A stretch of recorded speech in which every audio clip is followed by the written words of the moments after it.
Henrik, you on. The recording has now started. Thank you, Henrik, and welcome everybody to our Zoom session. So we were supposed to start with structs a couple of weeks ago, but I haven't got to that because I'm still getting queries about arrays.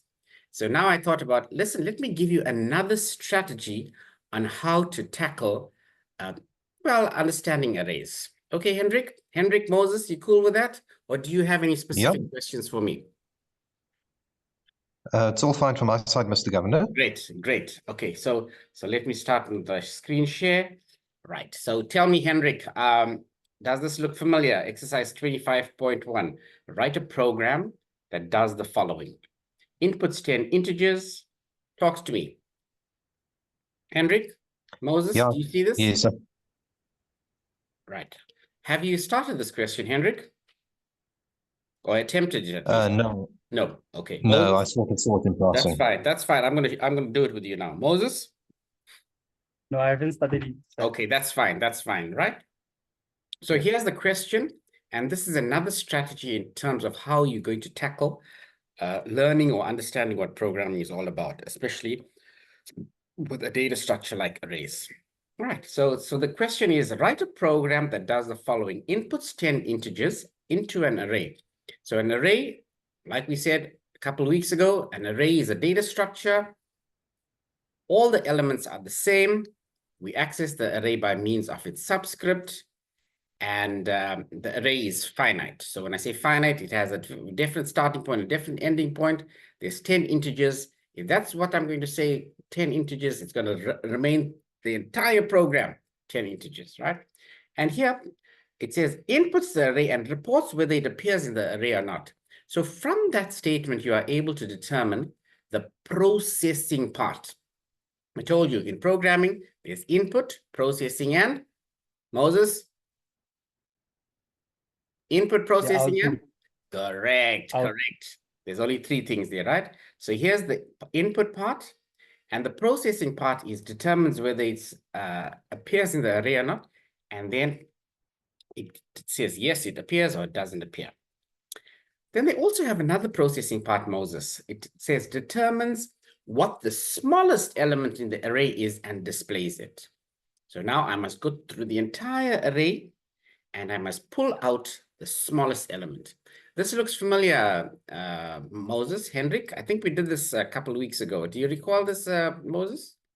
Henrik? Yes, sir. Right. Yes, Mr. Governor. Right, great. So we have to compare it. Remember we said we looked at the first one and the second one, and we used a particular variable. Do you remember what that was, Moses? We used a variable to do that. If I'm not mistaken, it was integer. It was integer. Okay, it was integer. And more than that, Moses, what was the name of that variable, that temporary variable that we used?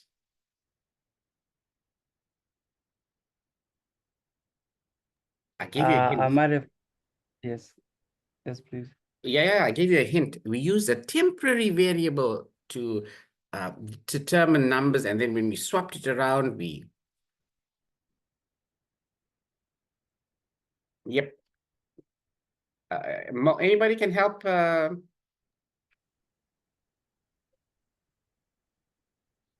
Anyone? It was temp. Remember, we swapped two values around, and we you recall this, Moses? Yes, Mr. Governor. Temp. Now it's coming to you. It's coming to you. Great. It's coming to you, right? So we used temp to do that a couple of weeks ago. Today, we may, I don't know whether we're going to do that or not. And finally, it says reverses the order of the elements in the array. So it's quite a number of, when I say processes that we need to do in exercise 25.1.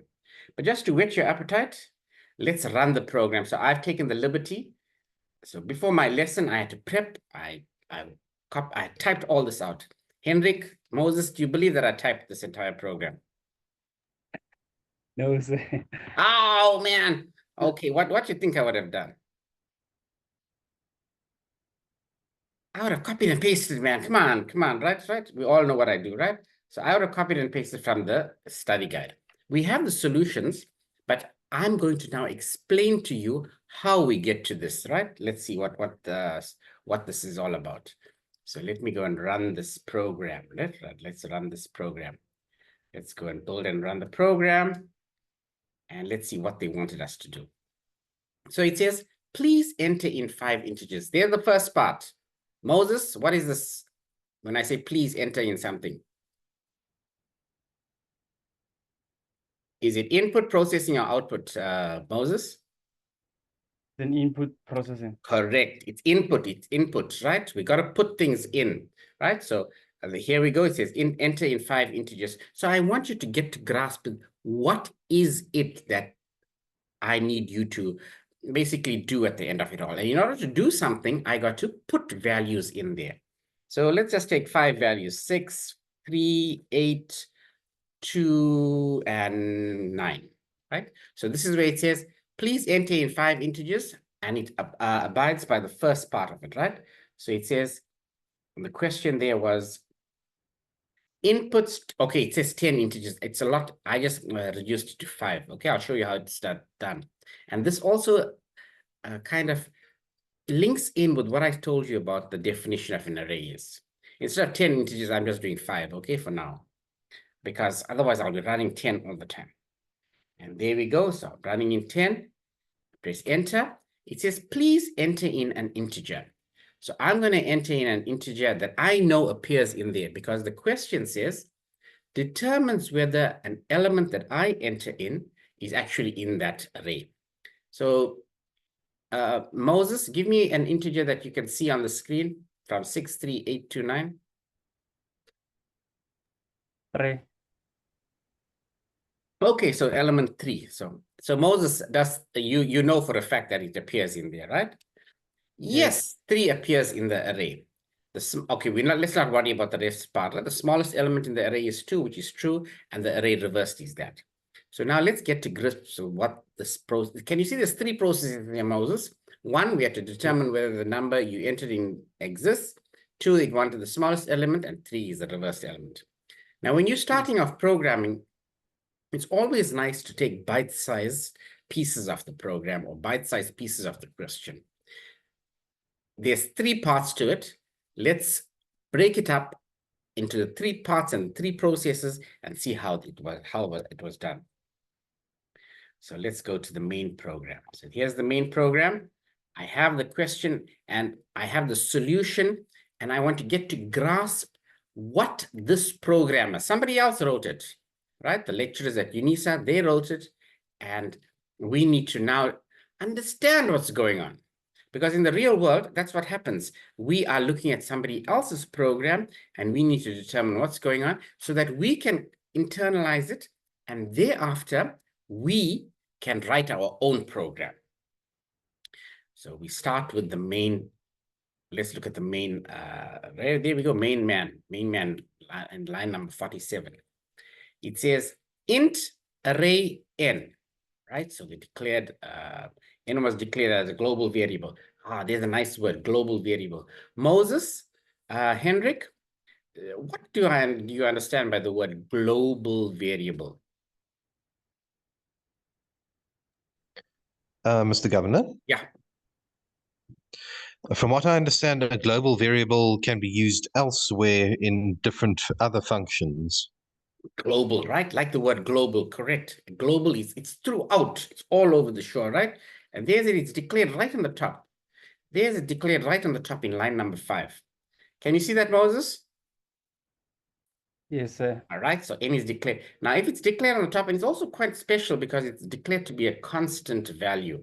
A constant, like the word constant, it will not change. It remains the same throughout the program. Remember the question said 10, but we are just making it simple for us. We ran with 5, right? If it works for 5, it'll work for 10. If it works for 10, it'll work for 100, right? So there's some comment statements out here. So the strategy that you're learning now is we are learning to get to grasp or comprehend or understand or try to figure out what somebody else wrote, because remember, our main objective is to learn what an array is. And this strategy we're using is we're learning what an array is by looking at somebody else's program, someone that has written a good program, a perfect program in our eyes, right?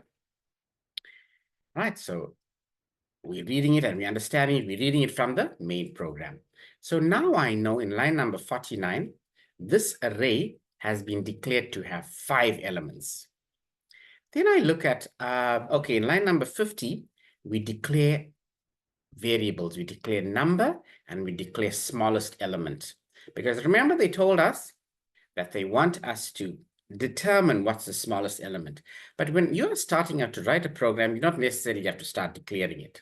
In fact, there's some programming languages, as you work with the variable, it's kind of declared within the compiler. In line number 51, Moses or Henrik, what happens in line number 51? An array is declared. Line number 51.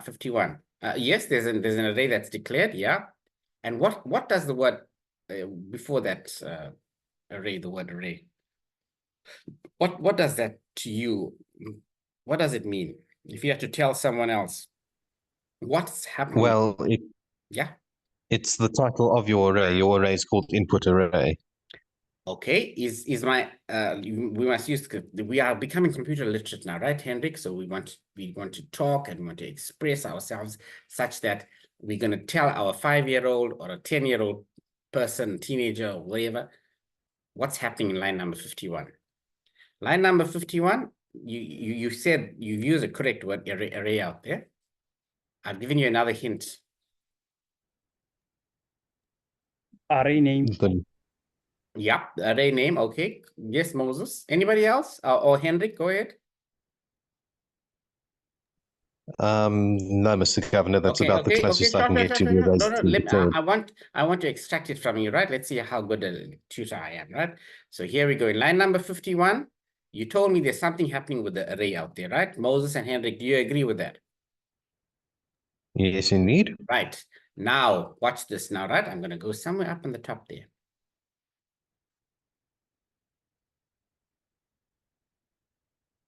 Look at line number 10.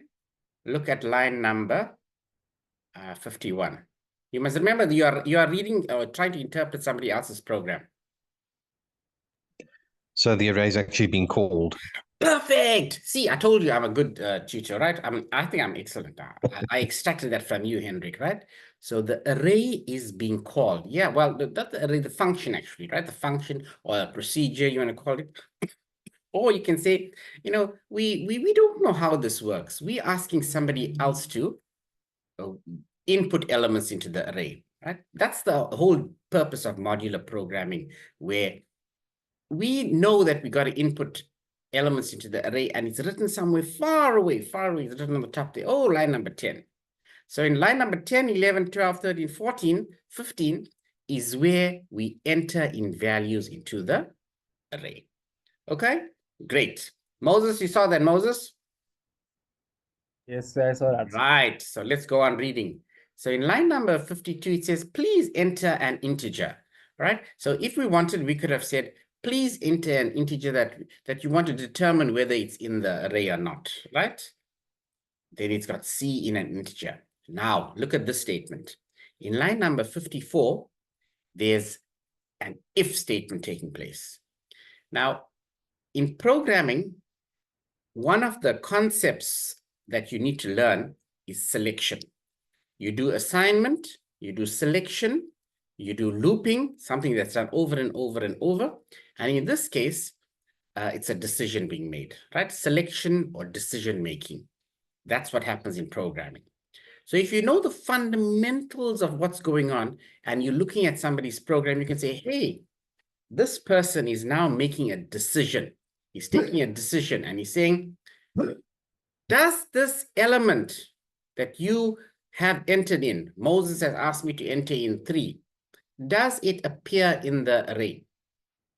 So out here, I'm actually doing, oh, let me ask Henrik again. Henrik, it's something, the same thing that's happened in line number 51 is happening in line number 54.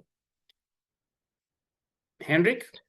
Yes, yes, Mr. Governor. Yeah. We're busy calling the array called in array. Correct. Excellent, excellent, right? So 5 minutes ago, you weren't able to answer that, but today, now 5 minutes later, you're able to, right? Hendrik, well done. So it says, if the element that Moses entered in, 3, does it appear in the array that that was entered all those values in? And now we're making a decision. So let's just go to where in array appears. In array appears on the top over here. So this was written by somebody else. Maybe Swift, or who else is here? Simon. Simon, did you write this program, Simon? Simon, did you, not this program, did you write lines number 17, 18, 19, 20, 21? No, Simon, you didn't. Okay. Rapetsi, LP, Msomi. Anybody wants to join? Please, last week after the Zoom session, some students sent me WhatsApp messages. Sir, I have this question, that question. And they said they were shy to ask the question in the Zoom lesson. The whole purpose of having a Zoom lesson is for you to ask me questions. It's a synchronous Zoom lesson. Otherwise, you send me an email, I reply to you, or you send me a WhatsApp message. But here you see me. That's why I keep my camera on. I make sure I wear my nice shirt.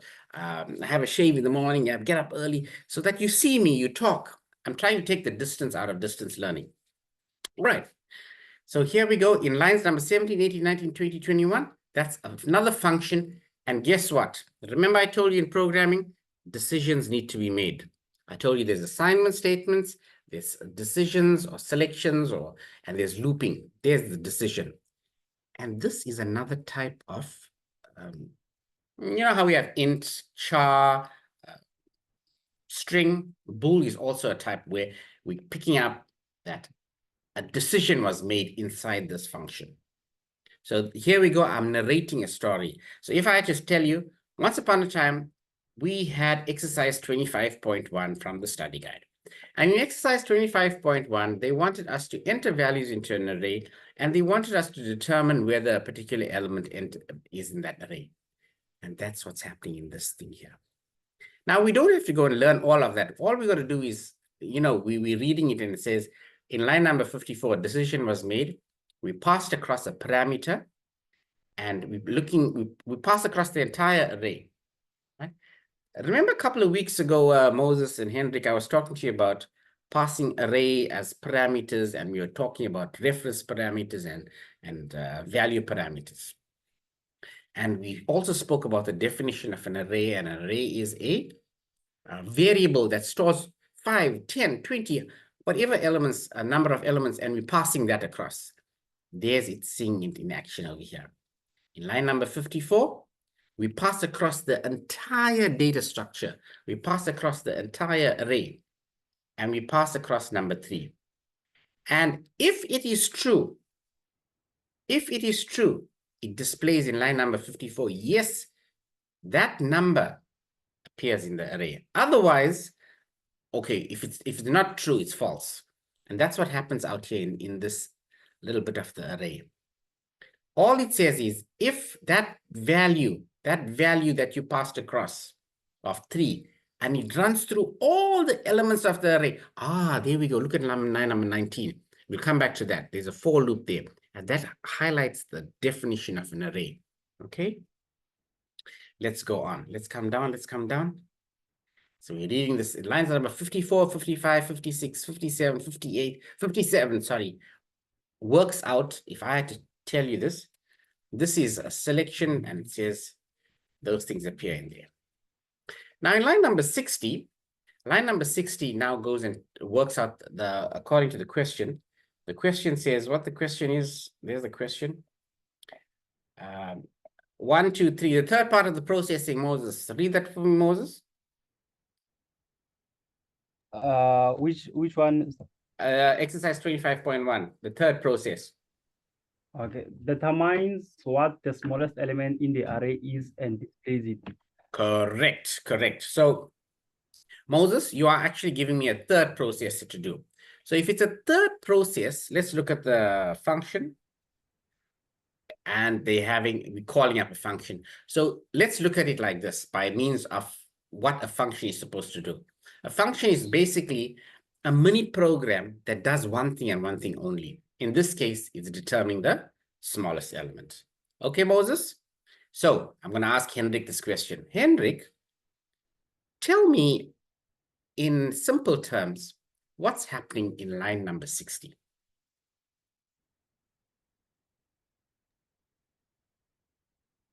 Hendrik, did we lose Hendrik? Oh, you there, right? Yeah, I am back here, Mr. Governor, yes. Okay. It looks like a smallest element would be an array, and it's being passed here, I think. Yeah, right. It's been passed. Okay, it's similar to what's happening. Yes, go on. It's being passed to the smallest over here. Mm-hmm.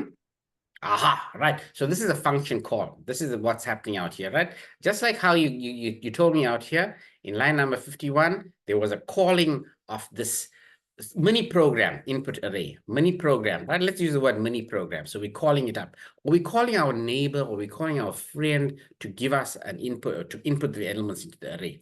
The same thing happens in line number 60. This is slightly different the way we're calling it up, right? This mini program. So we're calling this mini one smallest. And let's see if smallest appears on the top of here. The smallest appear here? Yes, smallest. In lines number 25, 26, 27, 28, 29, 30, 31, 32. This is this little function, this mini program, this neighbor of ours, this friend of ours. He knows how to do find the smallest element in the array. And he wrote out this code over here. Okay, Hendrik? That's what yes, Mr. Governor. About, right? So in the exercise 25.1, you basically had to know about function calls, passing of parameters, arrays, and it's a bit of a complicated program. Well, it should be. It's part of exercise 25.1, right? So let's go back. So that's what's happening out here in line number 60. In line number 60, we're calling a function smallest. We're passing across the entire array. And whatever element comes out of it, we know that that's going to be the smallest element. And that's going to be coming out and it's going to be stored in the variable called smallest elements, right? So can you see this narration or the story sum? And when you tell yourself this little story sum, Hendrik, Moses, Simon, Swift, and all the others that are here, you get to comprehend and understand what's going on in this program. Right? And that's important because you are becoming programmers. You want to learn to be programmers. And whether you use AI to learn or to work or write it, you must internalize. You are the human being. You are the programmer. You are the system developer. You are the system engineer. You are the program engineer.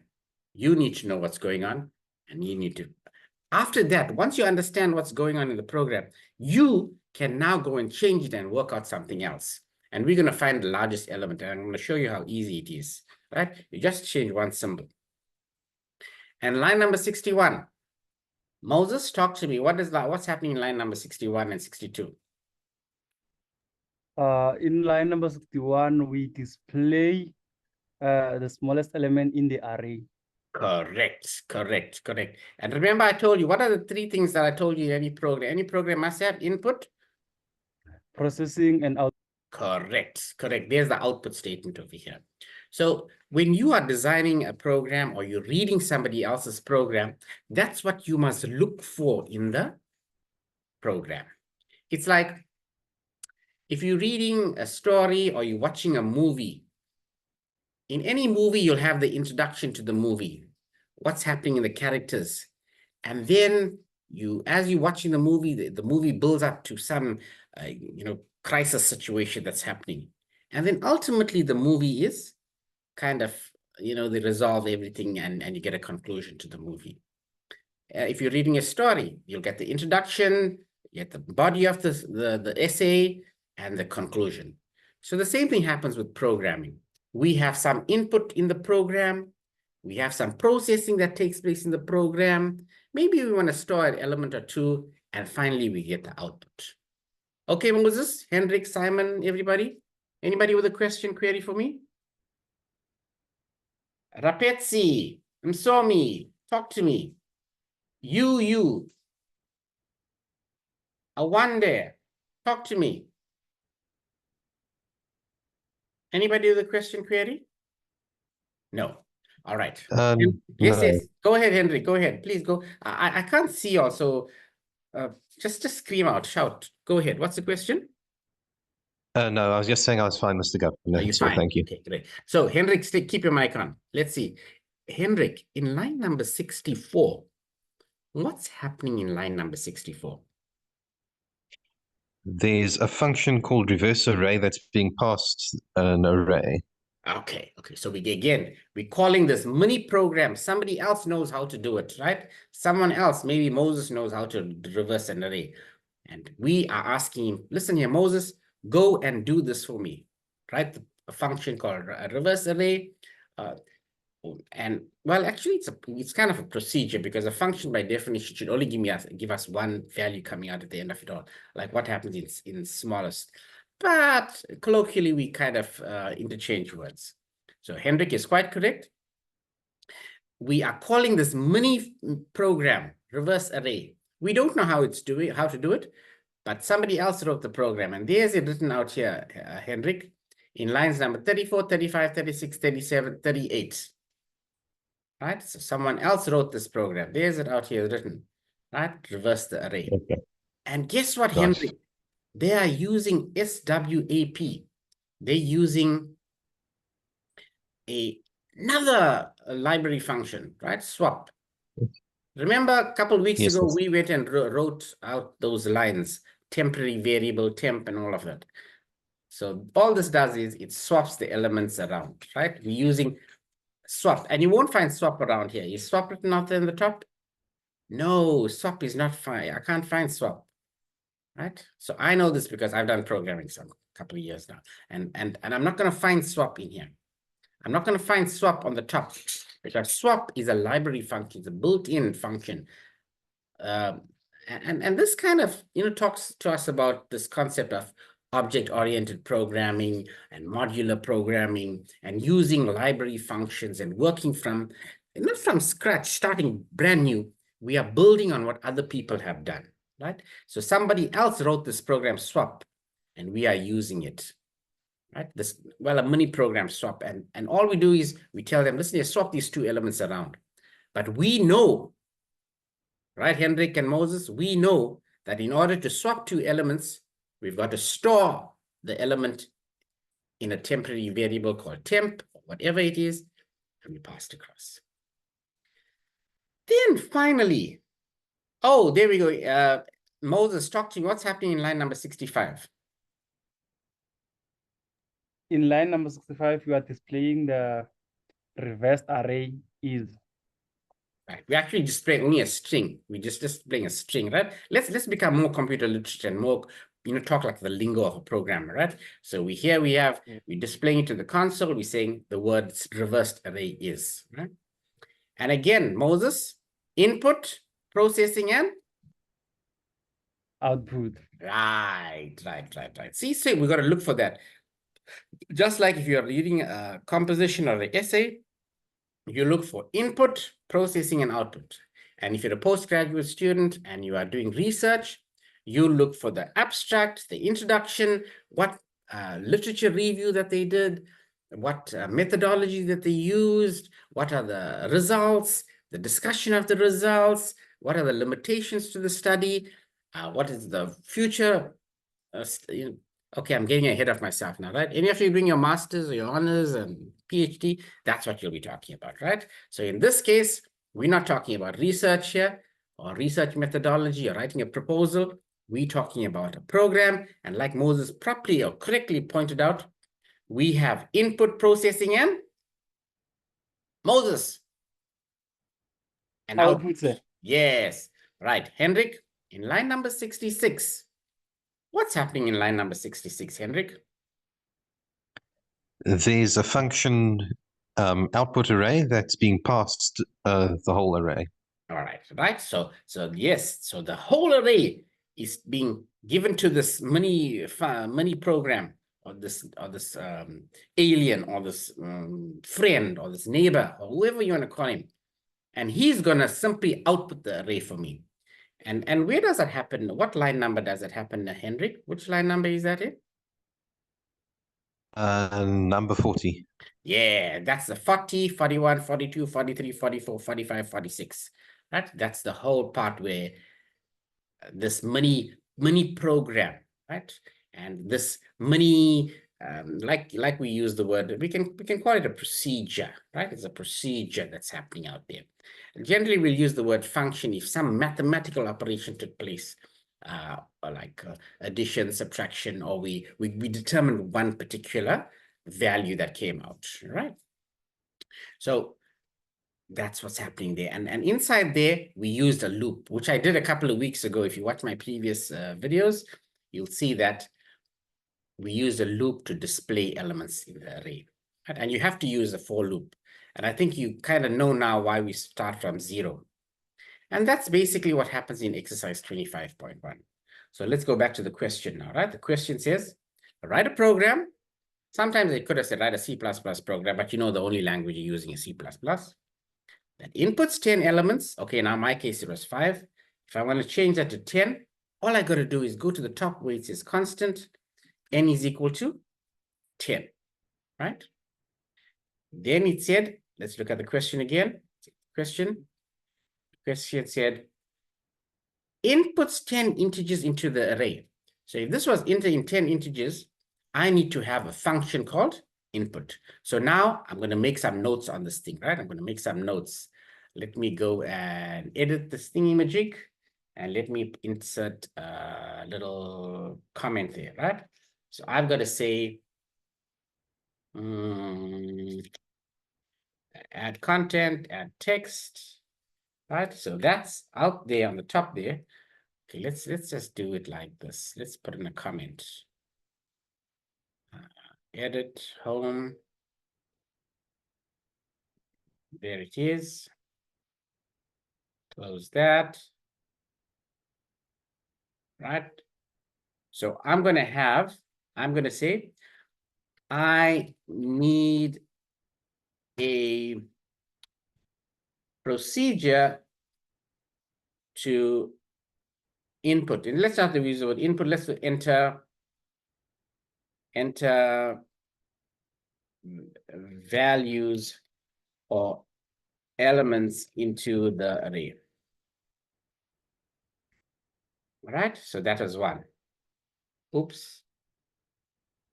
Now you would have written it on the page, okay? And that took place, we saw that happening out here. That took place out here on the input array. They called it out here. There's it here, input array in line number 51. So I'm going to make some notes over here. And where was that? Where was that note, right? Line 51. So as you are writing, you also learn, because I believe if you write as it's writing, your brain is acknowledging it and you're picking it up. Okay, so after this session, you should know exercise 25.1, and you'll get to grips, and maybe you can write it yourself thereafter. All right, oops, I typed values incorrect. Values, elements, not Clements, elements. BLE, right, elements. Then inputs an integer and reports whether it appears in the array or not. This took place. Where did that take place? That was in. Let's put it up there. All right. So there's my comment there. So the second process was in line number. It says enter determine. I just forgot what they were talking about. They said reports whether it appears in the array or not. That appears in lines number 55, 56, 57, 58. Correct, Moses? Moses? Yes, sir. Right? So lines 55, 56, 57, and 58 of main man, right? I call him the main man. He's the main procedure. He's the big one. Where does it determine this? Where does it determine this? So you would have written all of that out, right? Let's go to insert a comment. Determines the smallest element. Which line numbers determines the smallest element, Moses? Line number? Line number 60. Right. It's line number 60, 61, and 62, really, right? Now, so it's line number 60, 61, 62. It's line number, the smallest element is in lines, that was a main, that was a small, this was lines 60, 61, 62. It actually calls function from lines. So Moses, where's the function of smallest? Moses? What line Yes, number? Mister. Where's smallest? 25, 26, 27, 28, 29, 30, 31, 31, 32. 32. Right. Yes. So now this kind of consolidates your knowledge of functions as well. All right. So lines 25, 26, 27, 28, 29, 30, 31, 32. Right. So it's from 25 I have a question. to 32. Yes, go ahead with your question. Or in simpler terms, we can just say in a structure of 21 till 32. Okay. 32. Okay. Thank you. Yes, I like that, right? But more importantly than this, you're getting to write your little notes along the program to say, hey, this is what it does. And as you're writing it, hopefully it'll sink in that this is what a function does. Okay, and this is how you read the program. Where does the reversing the program take place now? Hendrik, in the main man, what line number does reversing take place? From 64 to 68. Okay, all right. So it's you're right, it's about 64, it's 65, but and 66. Yes. Well, 67 is a return 0. It's kind of, all programs have that, right? We not it. So you're correct, 64, 65, 66, right? But if we only want to talk about reversing the array, we're talking the reversing the array in 64, and well, the output of that happens in 65.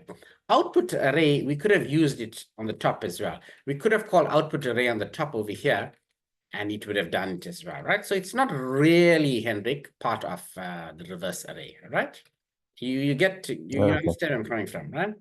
So I could have copied the control C, and I could have used it on the top over here, right? After I input the array, I could have called it out there, right? So it's not really part of reverse array. You get it, Hendrik?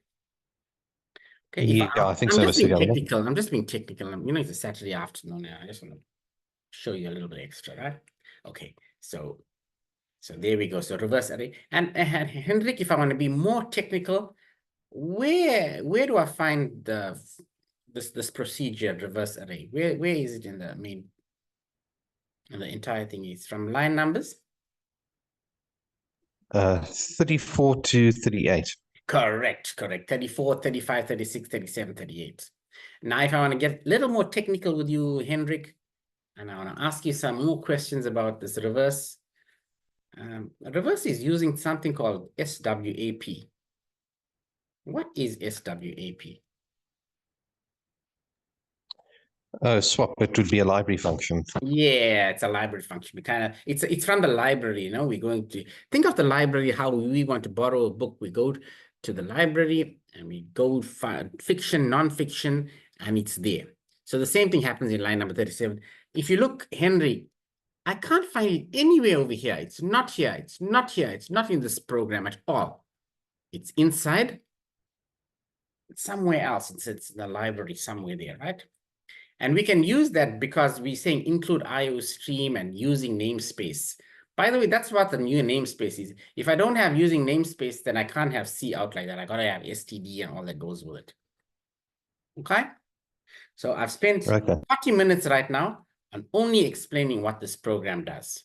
Now I'm gonna give you a quick summary of it in terms of if I was a programmer and I was telling you a bedtime story, right? So everybody get ready for bedtime now. Henrik, Moses, Simon, Rapetsi. Once upon a time, there was a program called Exercise 25.1. And in line number 50, we declared two variables called number and smallest element. In line number 51, we called a procedure called input array that passed across an array of 10 integers. In line number 52, let me take line number 52. I just put that there for fun. In line number 52, we went and requested whether an integer appears in the array or not. In line number 55 to 56 and 57 and 58, we went and determined whether the number that we had entered in via the console or via the keyboard was actually in the array. If the number appeared in the array, we said yes. And if the number did not appear in the array, we said no. We actually used a procedure called in-array. Henrik, you like my story? Yes, Mr. Governor, so far I think you've done it before. I think I put you, oh yeah, you're still there, right? Moses, did you fall asleep with my bedtime story? No, I didn't, sir. Okay. Thereafter, in line number 60, we decided to do another process. And we wanted to find out what was the smallest element in the array. And luckily for us, we named our processes with very meaningful names like smallest and smallest element. We called another, in this case, a specialized mini program called smallest. It's a function that returned to me the smallest element in the array. And in lines number 60, 61, we went and displayed it. The smallest element, that is. Thereafter, we decided in line number 64, we want to reverse the elements of the array. That means we want, if it was going A, B, C, D, E, we will go E, D, C, B, A. And that's why we called another little mini function, mini little process and called reverse array. We passed across the entire array and we displayed it thereafter. The Kartika band in the story was the end. Henrik, Moses, Rapetsi, Simon, did I put you all off to sleep? I'm sorry, Mr. Governor, the internet had a bit of a hiccup here. Could you please repeat that? Oh, okay. The Kartika band in the story was the end. Did you like my story, Moses? Yes, I did, sir. Thank you. Right, so there's my story. Right, there's my bedtime story. Moses, you got any nieces, nephews, anybody that you can that come visiting or you go visit them? You can tell them the story. I definitely do. Right. Okay, they may not like the story. They like 3 bears. Once upon a time, there were 3 bears. I don't know if people tell stories anymore. Okay, so that's what this program is all about. Now, I'm going to change this program and I'm going to show you, once you get to grasp and understand what the program does, you can go now play around with it so that you change it and internalize it so that you are able to, become one better than the person who wrote the program, right? This case, the program asks for the smallest element. I want to now ask for the largest element, right? And because I know that the smallest element takes place in lines number 60, 61, 62, 63, I can work with those lines only, right? So I'm going to copy that. And now I'm not going to ask for the smallest element. I'm going to ask for largest element. And because I don't want smallest anymore, largest. And there I'm not going to say smallest, I'm going to say largest. Moses, what do you think about this, Moses?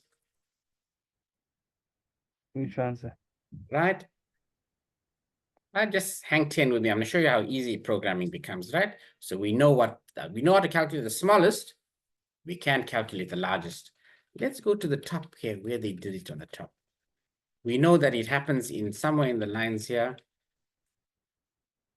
Oh, there's the smallest. There it says smallest over here, right? And the smallest.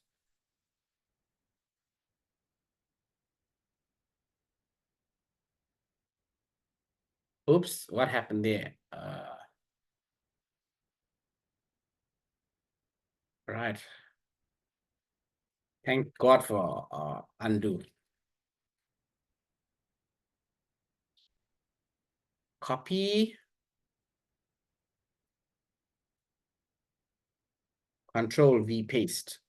Watch this. Moses, Yes, Mr. Governor. watch this. Hendrik. And guess what?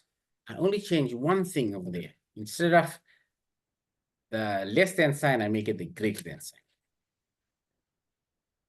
Ta-da! Right? And I also got to change something else, right? I got to change something else because I kind of know how to calculate the largest and smallest values. And I run it and say, let's see if it works. Let's see if it works, right? Let's see if it works. Let's run this for 5 values, right? For 5 values. I don't, may not work. You'd have to work it out and see if it does. Let's compile it. Oops, it tells me that largest, tells me largest. Let me look at the error there. Largest element was not declared. Oops, Moses, what happened here, Moses? Sir, Yes, yes. Who's that? Thank you for jumping in. Who spoke? Skidimedzi. Oh, I wanted to ask, Yes. Why don't you change number 70 and on that small element? You just leave it like that. In line number 7, line 70. I left it. And then yeah. also 63, 69, and yeah. No. That came from the solution. That's somebody else's work. Okay. He left it alone, right? But right now, Alright. tell me what's the error over here? Why did it give me an error? Largest element. That's because I didn't declare it over here, right?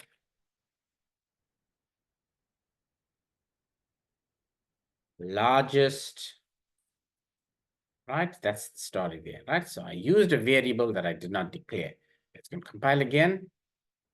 And it says, yay, it's working, right? So largest element. Right, let's build and run. So give me 5 elements, 5, 7, 4, 9, 0. Please enter in an element, let's say 3. 3 does not appear. Yay, 3 does not appear there. Look at that. Moses? Mr. Governor. Yeah, 3 does not appear in the element. The smallest element is 0, and the largest element is 9, and the reversed array is 0, 9, 5, 4. Check it out, check it out. What do you think of that? Come on. I spent 50 minutes talking to y'all about one program. Hello. Moses. Did I lose Moses? It's all right, Mr. Governor. I like it.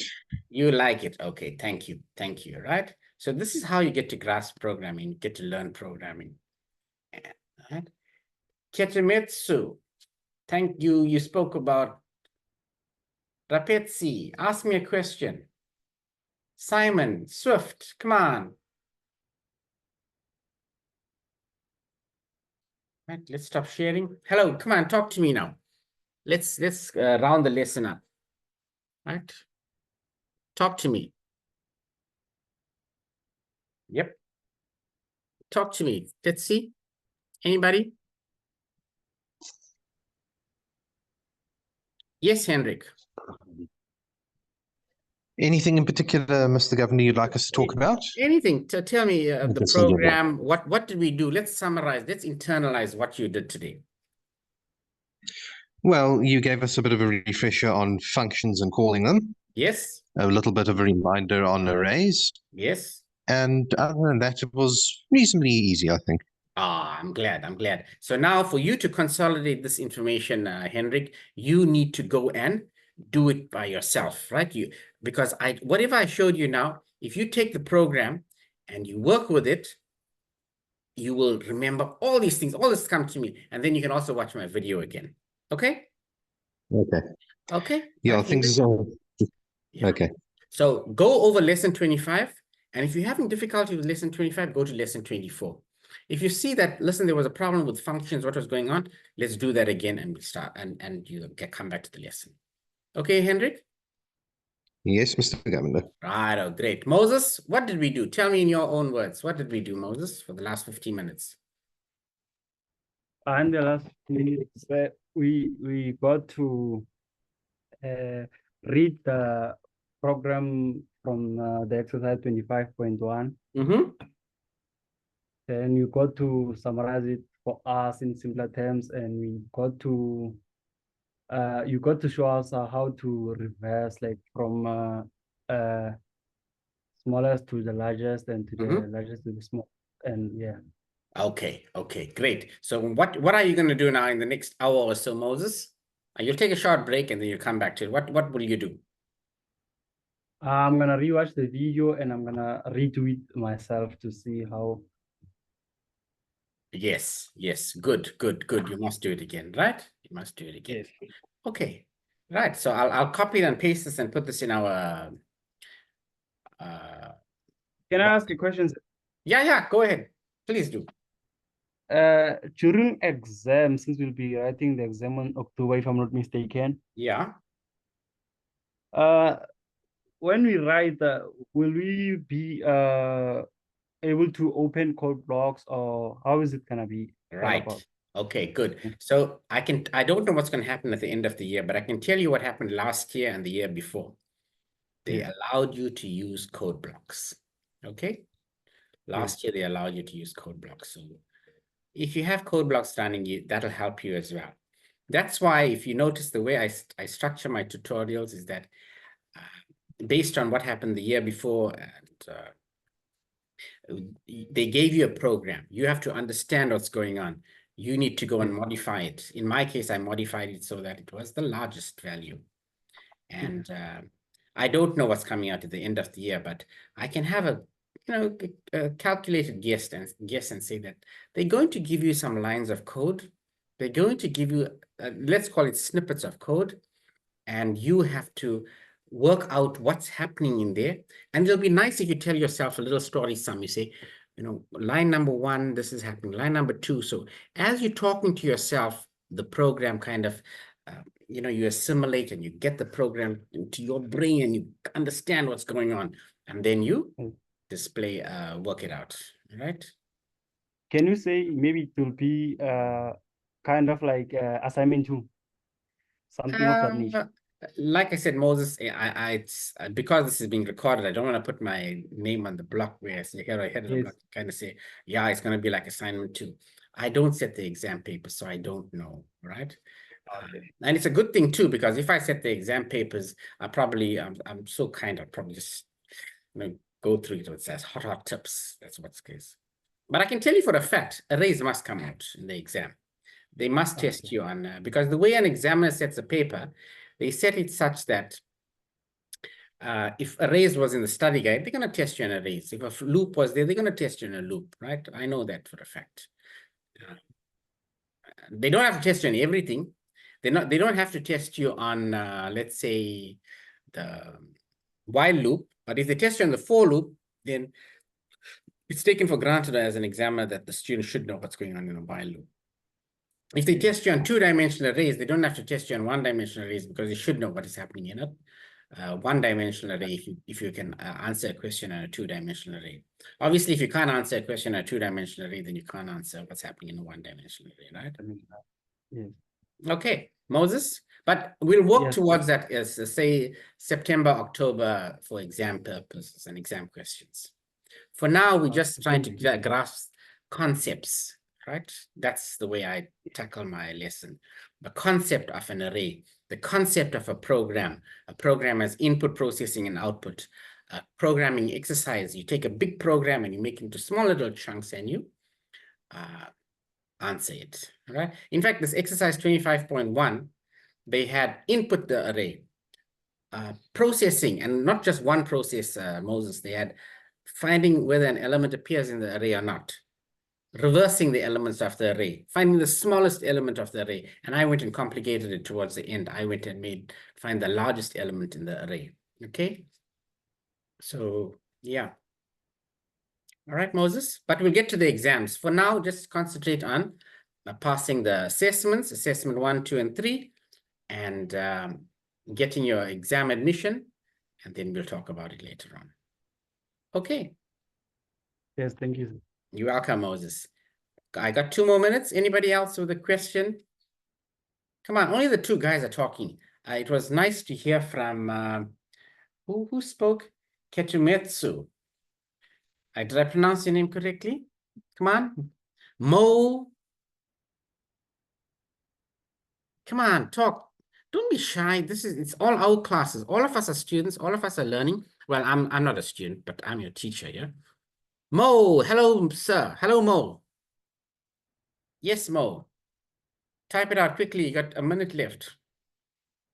I'm well, Mo. Go ahead. How are you? Mo is typing in the chat. Okay, no questions from Mo. Mo, you're going to watch my video again, Mo? Okay. Anybody for the class photograph? Class photograph? Can you take a class photo? And we make the people jealous that didn't come to the lesson. Come on, let's take a photograph. Are we taking a class photo? I'll stop the sharing. Nobody with a class photograph.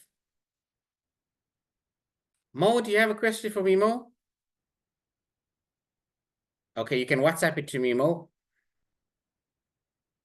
Hello, sir. Hope you're well. Just want to thank you for taking the time. Of course, Mo, you're more than welcome. Right? Mo, one-dimensional arrays, functions, they will appear. They will reappear. Right? Yeah, Mo, you WhatsApp me, Mo, and I will tell you about that, right? Okay. All right, so if there's no questions, queries, anybody who wants to put the camera on quickly, we'll take a class photo. We'll share it to everybody in the group. Ladies, did y'all put your makeup on?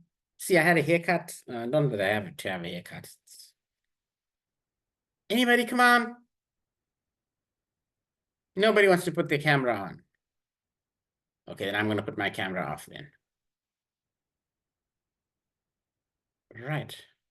Okay, so if there's no questions, Hendrik, you okay, Hendrik? Can we say goodbye? Call it a day, Saturday? Yes, Mr. Governor, I think we're all fine. Thank you very much. You're more than welcome. Please go ahead and do exercise 25.1. Rapetsi, thank you. Thank you. You're welcome, Rapetsi. You're welcome. Moses, you cool, Moses? Exercise 25.1. That's all I did today. Exercise 25.1. Right? All right. Okay. Bye, everyone. Goodbye. Goodbye. Swift. Thank you. Thank you, Swift. Goodbye, Swift. Wow. Bye, Mr. Bye, Governor. Rapetsi. Good day to you. Bye. Goodbye.